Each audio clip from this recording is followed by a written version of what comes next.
This is a 1913 Singer Style 21 parlour cabinet. Although this one is in oak finish, they also came in walnut, mahogany, maple and mission, whatever mission wood was.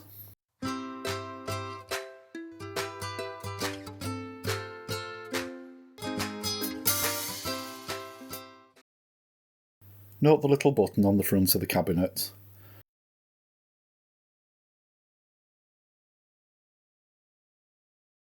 This was used to release the sewing machine head and using spring assistance to elevate it into position. Not bad for a cabinet over 100 years old, eh? The head is locked into the upright position by opening the two top doors inwards. The two lower doors open to reveal the treadle. There's also two doors in the rear that open up to offer ventilation. How fast did the Victorians treadle these machines? Another door to the left reveals a set of 5 drawers. The top one containing an insert to hold spare bobbins and attachments. To the right is a door for giving access to the derailleur and for putting on the treadle belt.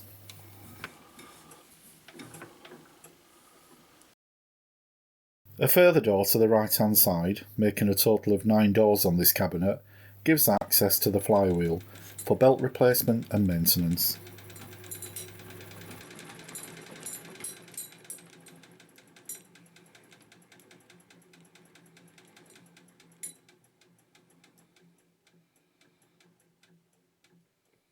This sewing machine head is original to the cabinet. It's an early Singer 66 with the sought after Lotus decals. The Lotus decals were applied to machines made at the Kilbowie factory in Scotland, while in the USA, the Singer 66s had the famous red eye design. Being an early 66, it has a plain tensioner, a cam-driven bobbin winder, and a simple stitch length screw with no reverse function.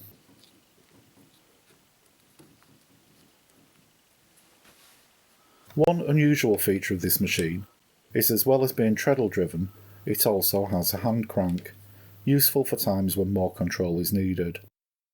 Interestingly, the early treadle option was known as the 66K1, while the early hand crank model the 66K3. The 66K2 was described as a family model, perhaps pertaining to this, with both treadle and hand crank facility, suited to different family members' needs. These early 66s also had back clamping feet as opposed to the later and ubiquitous side clamping.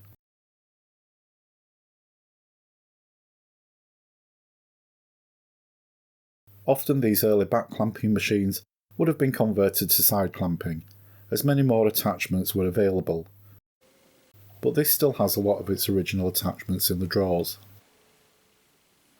These early 66s were very smooth and quiet running, and even over 100 years later, this one is as quiet as the day it was made.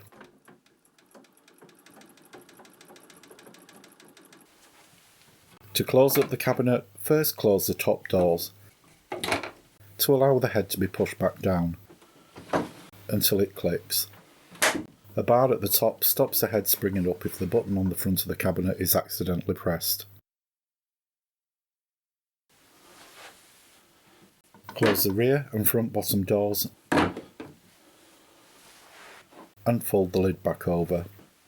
I haven't shown you how to thread up the machine, but there's a link at the end to my video showing you how to set up and thread a Singer 66. I hope you've enjoyed this video. If you have, please give it a like, and if you haven't already, please subscribe and hit the bell icon to be notified of all my future videos. Thanks for watching.